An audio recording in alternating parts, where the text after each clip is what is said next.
Le Seigneur soit avec vous. Bonne nouvelle de Jésus-Christ selon saint Matthieu.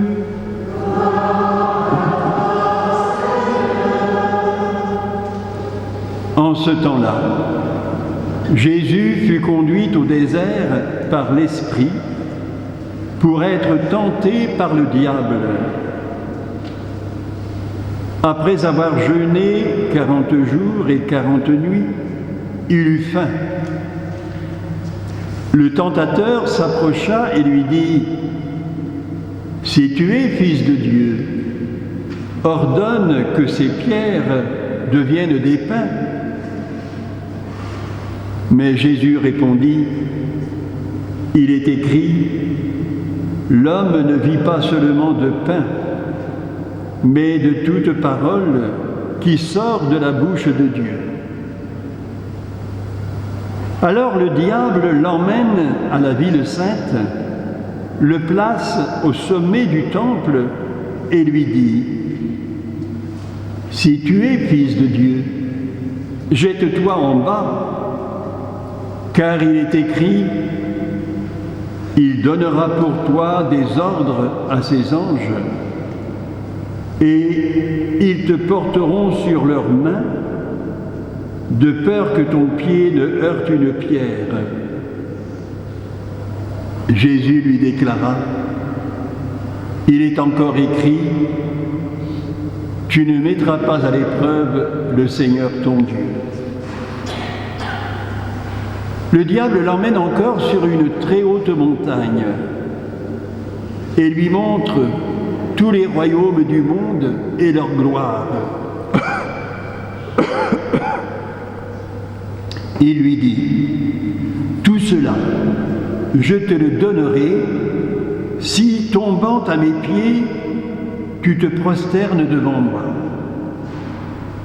Alors Jésus lui dit : « Arrière Satan, car il est écrit, c'est le Seigneur ton Dieu que tu adoreras, à lui seul tu rendras un culte. »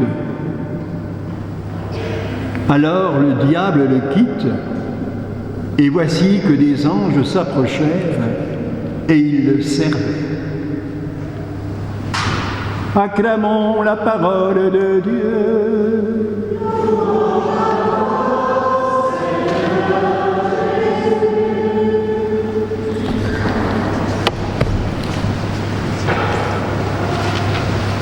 Depuis mercredi dernier, nous sommes donc entrés en carême. Ce mot de carême peut nous sembler quelque peu rébarbatif et attristant. En effet, lorsqu'on dit de quelqu'un qu'il a une face de carême, ce n'est pas à une personne aimable, agréable, à laquelle nous pensons, mais plutôt à quelqu'un de lugubre, fort peu attirant. Non, vraiment, ces 6 semaines, placées sous le signe de l'austérité, risquent fort de nous paraître interminables et pesantes. Pourtant, j'ose vous dire que ces 40 jours qui vont nous amener à la fête de Pâques, s'ils n'existaient pas, il faudrait les inventer. Pourquoi ? Parce qu'ils nous donnent l'occasion de faire le point, de voir où nous en sommes dans notre marche, jour après jour, à la suite du Christ. Ils nous permettent de nous recentrer sur l'essentiel, en sachant résister à nos désirs toujours insatisfaits de jouissance et de puissance. Alors, pendant ce carême, bas les masques, fuyons les faux semblants et ces mirages intérieurs qui viennent de nos peurs, de nos instincts, et de notre volonté de paraître. Soyons vrais avec nous-mêmes. Ayons conscience à la fois de nos limites bien réelles, mais aussi de cette présence aimante et rassurante du Christ, toujours à nos côtés, pour nous épauler et nous aider à surmonter nos révoltes, nos découragements, nos faiblesses.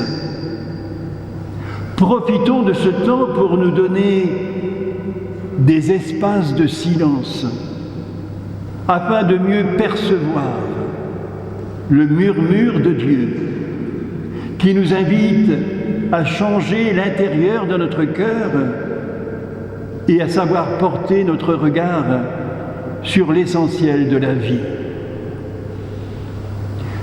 Pourquoi, par exemple, n'irions-nous pas participer à une Eucharistie en semaine? Pourquoi ne ferions-nous pas aussi une démarche de réconciliation avec Dieu et avec nos semblables? Pourquoi ne prendrions-nous pas le temps de lire un évangile en entier, comme par exemple celui de Matthieu, dont nous venons d'entendre un court passage? Nous savons bien que ce n'est pas toujours facile de marcher à la suite du Christ. Le carême, justement, c'est un temps de mise à l'épreuve, un temps qui nous est donné pour tester la solidité de notre foi. Ne faut-il pas qu'un amour soit éprouvé un jour ou l'autre pour savoir s'il est vraiment fort? Jésus, lui aussi, a été mis à l'épreuve au début de sa vie publique, de la même manière que le peuple d'Israël le fut jadis au désert, durant ces 40 longues années d'errance après la sortie d'Égypte. Ainsi, lisons-nous au Deutéronome, chapitre 8, verset 2, « Le Seigneur t'éprouvait pour connaître ce qu'il y avait dans ton cœur. » La première tentation à laquelle est soumis Jésus est celle de la facilité et de la jouissance immédiate. Elle nous rappelle combien nous sommes tous fragiles dans notre chair. Nos sens sont fins et bien souvent nous manquons de maîtrise de nous-mêmes. Mais le plaisir facile et la satisfaction passagère ne sauraient construire un bonheur durable. En ce premier dimanche de carême, interrogeons-nous. De quoi avons-nous faim? Qu'est-ce qui pourrait bien nous rassasier? Notre quête s'arrête-t-elle à l'accumulation de biens et de richesses et à la recherche de plaisirs faciles? Or, nous dit Jésus, ce n'est pas seulement de pain que l'homme doit vivre, mais de toute parole qui sort de la bouche de Dieu. La deuxième tentation est celle du clinquant et du m'as-tu vu. Toute sa vie, Jésus a été tenté d'aboutir au succès de sa mission par les moyens faciles du miracle. Ses contemporains le poussaient à faire éclater sa puissance en réalisant des signes éclatants. Ses proches lui disaient « Va en Judée, afin que tes disciples, eux aussi, puissent voir les œuvres que tu fais. On n'agit pas en cachette quand on veut s'affirmer. » Nous y lisons cette phrase en Jean chapitre 6, verset 3. Mais Jésus, lui, se refuse à ce jeu et résiste au grand vent d'orgueil que lui soufflait son entourage, avide de prestige et de gloire facile. Que personne ne le sache, ordonne-t-il aux 2 aveugles à qui il vient de rendre la vue. Et il se retire seul dans la montagne pour fuir la foule qui veut le proclamer roi, pour l'avoir rassasié à si bon compte de pain et de poisson. Et à Pierre qui se scandalise de l'entendre annoncer ses souffrances prochaines, il répond avec fermeté, « Retire-toi, tes vues ne sont pas celles de Dieu, mais celles des hommes. » Et sur la croix, broyé de douleur, c'est par le silence qu'il répond aux moqueries de ses adversaires qui disent qu'il descende maintenant de la croix et nous croirons en lui. Jésus s'est toujours refusé à nous écraser par sa puissance, car, nous dit-il, le Fils de l'homme est venu non pour être servi, mais pour servir. Nous ne sommes pas à l'abri de la tentation de vouloir paraître à tout prix et de briller pour épater la galerie. Mais à nous qui sommes tentés parfois de jouer notre personnage, Jésus nous dit « Attention, pas d'hypocrisie, Dieu voit dans le secret. » Au cours de ce carême, saurons-nous jeûner de cette faim de gloriole et de ce goût de paraître. La 3e tentation est celle de l'ambition, celle de dominer. Pour y parvenir, nous sommes prêts à renier nos valeurs et à vendre notre âme.